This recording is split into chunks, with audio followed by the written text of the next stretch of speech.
All right, here we are. Impact and Influence Radio right here on iHeart. Today's broadcast is brought to you by Blinds of Sacramento, Sacramento's complete solution window covering experts. Give them a call, 916-790-8689, 916-790-8689, or visit blindsofsacramento.com.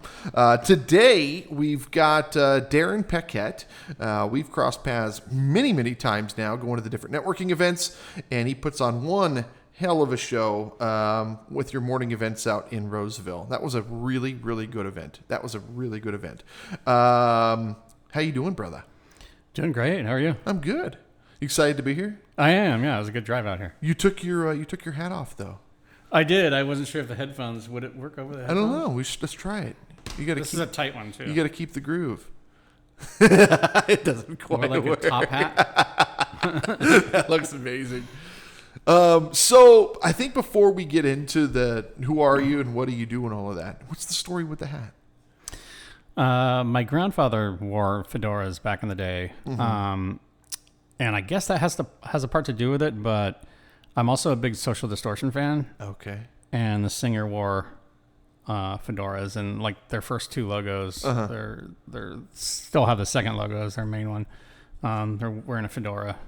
And so it's just kind of just become your thing. And it fits my head. I don't like if I have smaller, like a regular baseball hat, I look like I'm wearing a kid's hat because the way my head's shaped. Yes. Okay. So I had to find something else. And it's funny because I'm a big Mafia fan, like the Sopranos and type stuff.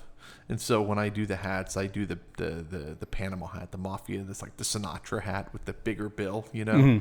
And yeah, I dig it. I did the backwards hat thing for a while, and then I turned 40 and was like, I'm not allowed to do that anymore. Yeah. Well, when I was truck driving, I wore trucker hats. These are too expensive to be wearing. When I'm working like that. All right. So, what do you do, brother? I'm a realtor from Keller Williams in Roseville. Okay. And essentially what, more than that, I mean, are you a buyer's agent? Are you a seller's agent? Do you help people from start to finish along the process? Yeah, lately I've been more of a buyer's agent. There's so many facets of real estate. So, I've sold homes. I've been a listing agent before. And that's where the leverage is really, when you work for a seller, because as long as it sells, then, you have income from it. And then I got probate and trust certified, so I can help people going through the awful process of probate. Yeah. And then I work with seniors in the Sun City neighborhoods. Okay. What do you love so much about this? Well, as I said before, I was a truck driver for 27 years. 48 state? That was my first year. Okay. Most everybody gets homesick when it comes back. Who'd you drive with? The longest job I had was Target stores, and that was about 8.5 years. Okay.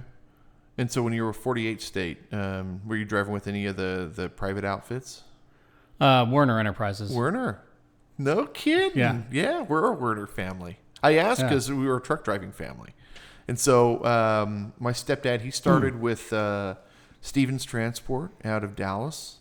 And then he did Werner for, my God, a long time. And then my mom, she went and drove. And I think she drove for CR England, then Swift, and then I think she was with Werner. So you were with were you doing the TDC units with Werner, the temperature controlled? No. Just I the mainly did. Big blue box? Yeah, I think I may have dropped and hooked a container or two that were just like empties being dropped off. Yeah, the old reefers. Yeah, because the TDCs, I guess they had to have some kind of special something or another for those. The temperature controlled. I don't know. I don't remember. I just remember that when my stepdad got promoted and he was driving TDCs, he was all excited about it. It was nice in the summertime. You can just set the refrigerator in there, and so your trailer's not 115 degrees. Yeah. No, interesting stuff. What did you get out of it for a specific reason? Just ready to come home? I was home every night for a long time, but really I was having physical issues. I had my left ankle was giving out on me, which is my From clutch. the clutch. Mm-hmm. And then my right wrist too. was giving me issues. I found out later on that I had gout. I kept waking up with what I felt like I sprained my ankle in the middle of the night. So it's kind of a combination of a couple things. And plus, really, I didn't have energy to do much else. I was working a lot of hours, especially during COVID. My hours had doubled. I went from 30 to 40 to 60 to 70 a week because I was driving refrigerated units for a company that contracted with Safeway and Sprouts. And so once all the restaurants were shut down here in California. It's funny that you mentioned that. We shot a video shortly after, as soon as the restaurants closed. So we lived down in Soledad at the time, not during COVID, but when family was driving trucks. And so we were right in the middle of the salad bowl. And like 70% of the nation's agriculture comes from Soledad and Greenfield and Salinas and all of that down there, Kingvale and all that. And so as soon as the restaurants and everything closed, that's the first thing I thought of was just like, okay, all this agriculture, the truck drivers, all of this stuff is going to change. And I shot a video on it. Of course, everyone said I was wrong. But we were like, I grew up in the middle of this stuff. I knew all about it and how it worked. And the other thing is like we were working with oh gosh, what do they call them? LTL company here in town, and Cal Sierra Express. Cal Sierra Express here in town? I don't. I drove for Roy Miller and a little bit for R&L carriers, which is the same difference. Yeah. So Cal Sierra Express is a local, but they're like semi-national. So they're like Arizona and New Mexico and that kind of stuff, Reno, Nevada, the ports. And so, I knew a lot about that too. And just, all that distribution. I just don't think people realize how much everything is connected. It's really crazy. And so you come home and you're like, I'm going to do real estate now. Is that kind of how it happened? Well, yeah. I mean, also, like I said, I didn't have much energy to do anything else except for work. And that was kind of depressing, right? I didn't get to socialize a whole lot. And that's really part of why I thought, I can do this. I can have fun while doing it, help people out. I bought my first house when I was 26 on my own. Good for you. And I mean, it was, I bought it for $90,000 at 6.5% interest. Yeah, everything was so different. And I put 20% down with a college fund that I didn't use. And my mortgage payment was $635 a month. Yeah. And that was probably what, about 95? 99. Yeah. Yeah. Yeah. Crazy stuff. Completely different industry. Completely different industry. You still have that home? Sold it in 2016, bought a condo a little up the road in Thomas, at Thomas Crossing. And then now, let's see, 2021, I sold it and moved to Roseville. This is a very interesting thing. And this, what's funny is I always tell people when you come in to do these recordings, kind of come unprepared. And what I'm finding about you, and I love your story, is the fact that you've seen the country, you've seen different cultures, you understand how the machine works out there. You've actually done real estate. Like you've actually bought and owned and sold and scaled and gotten equity in the whole bit in the real estate game. And see, that's really important in your position. A lot of these realtors out there, we don't want to disrespect people doing their jobs, but a lot of the realtors have never owned homes. It's like if I were to go out and buy a house or sell a house, I've never bought a house. And so I did mortgages, but still I've never had a mortgage. So how good am I going to be where you can actually sit there and say, okay, well, this is what I did. This worked, this worked, this worked, this didn't work, this worked, this worked, this worked. And you can apply that to helping these people in and out of their situations. That's really, did you ever realize that? Yeah, once I got into it, like lender partners would tell me that you got to use that. You got to tell people how you it's did all this. That's great. So how long have you been doing real estate now? Just over 3 years now. And I'm assuming you love it. I do, yeah. You're alive when you talk about it. You can see the passion, you can see the energy there. Yeah, I have actually had my the first person that I closed a deal for is now wanting to sell their house and buy another one. That's awesome. And this is something that people don't think much about is they get pay raises. Yeah. After they buy their house, their rent never goes up because they're not renting anymore. Correct. So they want more house. That's exactly what this scenario is. He doesn't want to live in wants a little bit bigger house. He's had another, one more kid. He's got, I think, 5 now. And he wants a little bit bigger yard and a couple of more bedrooms. And the kids can't sleep in bunk beds when they're 15. No, absolutely. Yeah. That's amazing. And so I'm assuming that's essentially where your passion is you're giving people life. Yeah, the math is simple. If once you buy, you start building equity. Mm-hmm.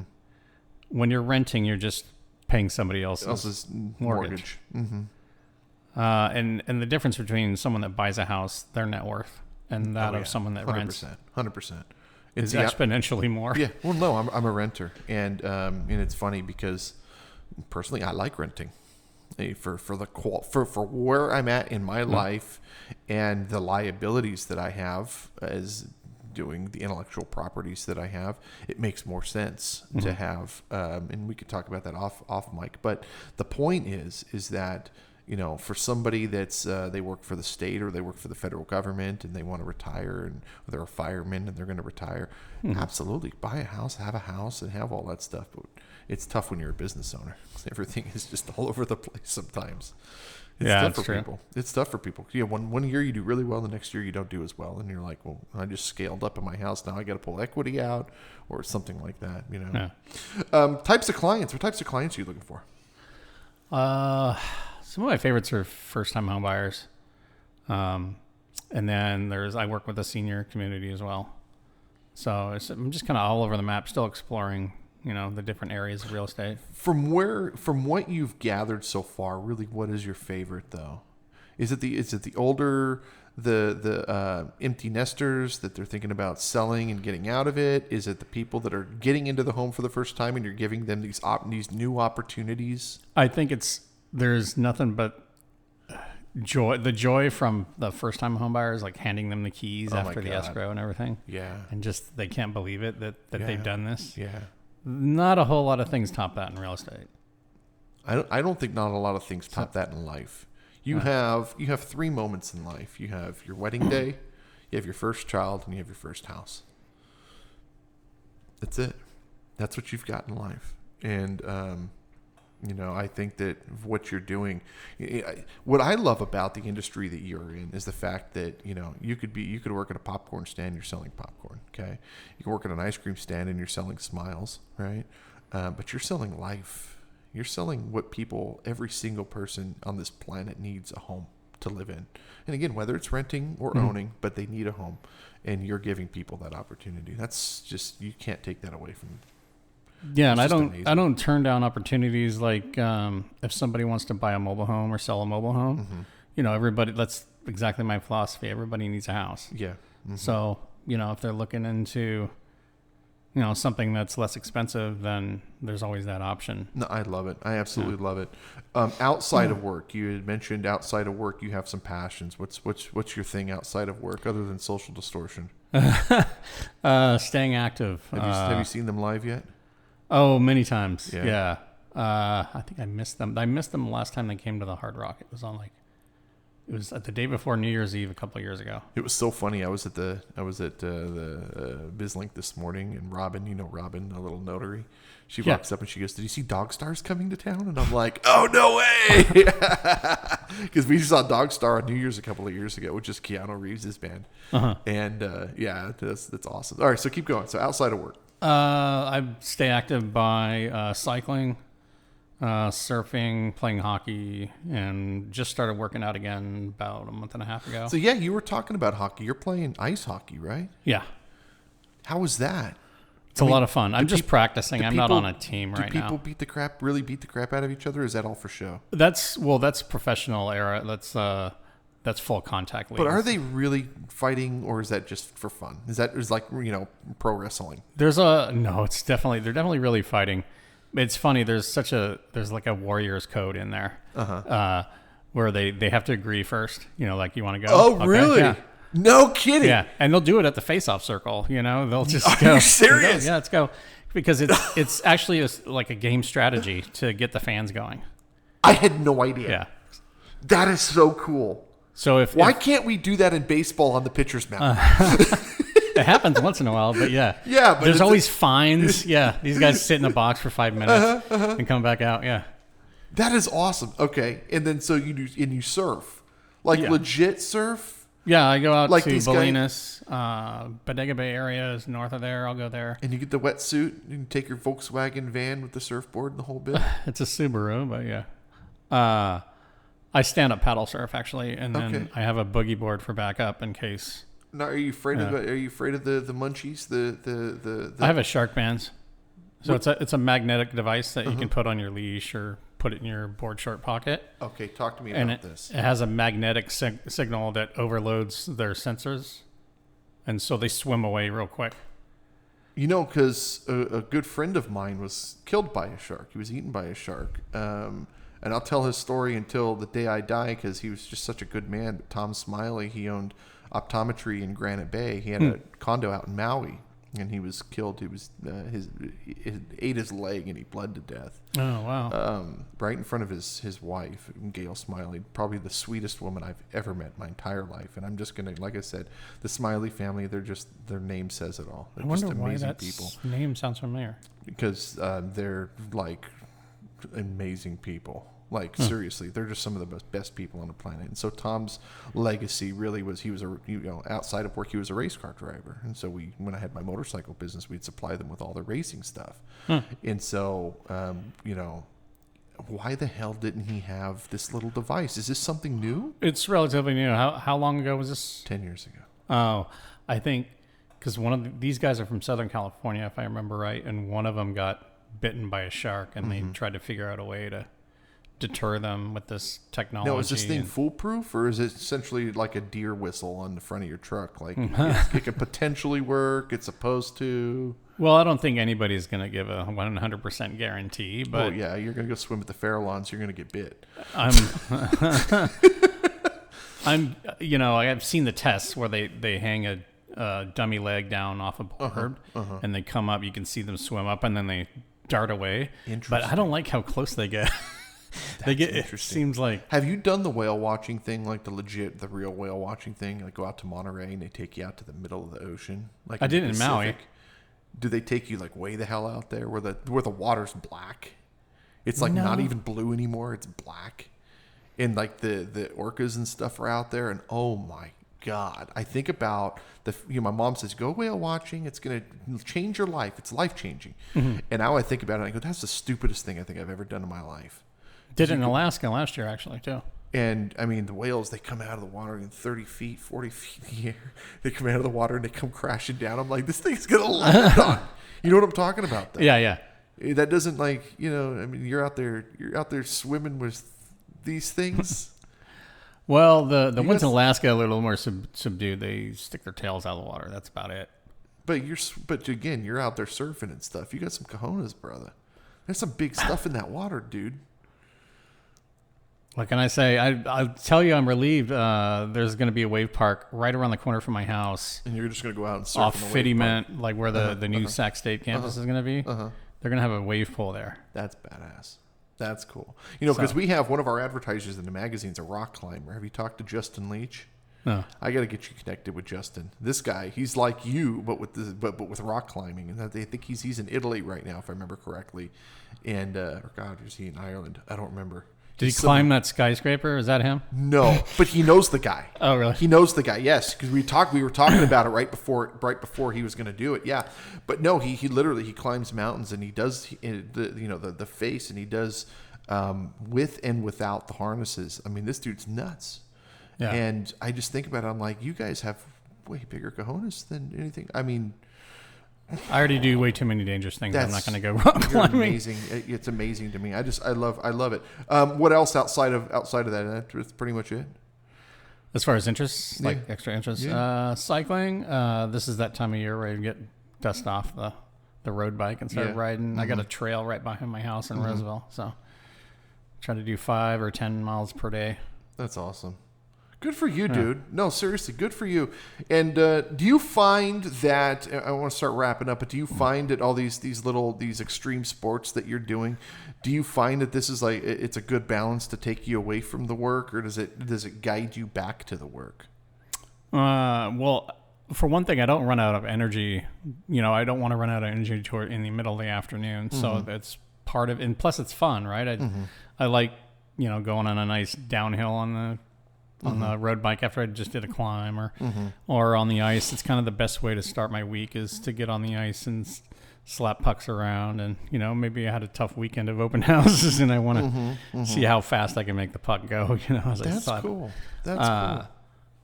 And yeah, it's just, I've always kind of been that way. I was a skateboarder, snowboarder. See, I was a skateboarder and I did the whole BMX thing. I wasn't really, I didn't race, but we went out, we would go to these like construction sites and build, all the jumps, use old refrigerators and build jumps and go out there and just destroy bikes. Yeah, we did that early on too. Yeah. Grew up in Woodland. So, the edge of town was where Ashley was, and the fields would be like 6 feet up above. Yeah. And we dig like jumps and berms and Isn't stuff that great? into it. Yeah. We used to in Vacaville, we had this one trail. And for the audience that's listening, if you're going down, oh God, I don't remember what the street is now. Nut Tree Boulevard. There's a little bike trail that goes on. The bike trail's about 8 or 10 feet. And you can still to this day see where we dug out this groove. Every now and again I go down there and I see it. And you can see the groove. And the thing is you clear the trail and you land on the dirt on the other side. But you only have about 20 feet before this cliff that goes right into the river. Oh. And so it's a stream, but there's real water going through there. And so it's like, a 20-foot drop. So like if your brakes are bad or whatever, you're dumping that bike. Yeah, it was fun, man. We had fun back then. And then I grew up. And the agility starts fading away. Yeah. Now I see a kid. It's funny. I'll see a kid at the grocery store, and I'm like, "Hey, can I try out your skateboard?" And I forget that I'm I'm double the weight that I was in high school. So now when I step on the skateboard, the trucks are all super loose because he weighs 140 pounds and I'm 240. It's pretty sad. Yeah, I'm just an old fat guy now. All right. Anything you want to add before we get out of here, brother? I think that's all I know. Boom. All right. So, Darren Paquette, 916-613-1302, 916-613-1302, DarrenPaquette.KW.com. Darren Paquette. Dude, thank you so much for being here. Thank you for having me. Absolutely. Thank you guys for listening, and we will see you next time. Bye-bye.